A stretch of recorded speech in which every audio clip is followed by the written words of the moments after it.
Living in Rome poses an important question. Why Rome? Why does the Catholic Church make such a big deal about a city that's barely mentioned in Scripture? And when it is mentioned, it's often mentioned derogatorily. The answer lies with a man, Peter. In Matthew 16, we see Christ giving Peter the mission to lead his church.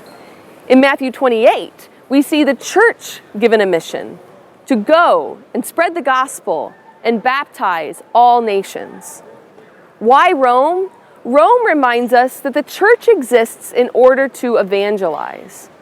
If you were going to convert the world in the first century, you wouldn't stay in Jerusalem. You would go to the center of that world, Rome. Peter and the apostles knew that this new faith wasn't for the Jews alone, but that they had to go out.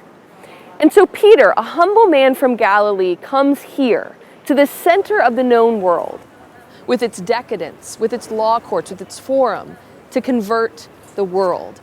The Roman Empire built over 400,000 kilometers of roads, and by 200 AD, 29 major highways entered the city of Rome, including the one I'm standing on right now, Via Appia.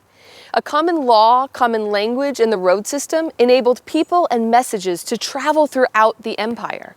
If you were going to convert the world, you were going to convert Rome. It just made sense. And so Peter comes here to spread the gospel. Peter vanishes from the pages of Scripture after Acts 15 with the Council of Jerusalem.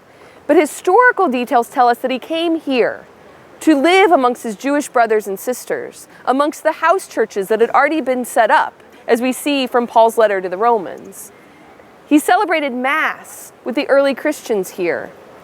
And he came here to spread the gospel. And you know what? Despite persecutions and martyrdoms, the Christian faith spread. By 300 AD, there were over 6 million Christians in the Roman Empire.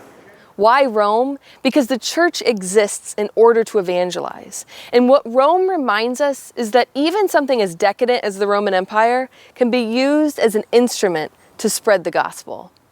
The church has seen darkness and light, but we can rest in the hope of Christ that the gates of hell will not prevail against her. And that's a little theology in 3 minutes.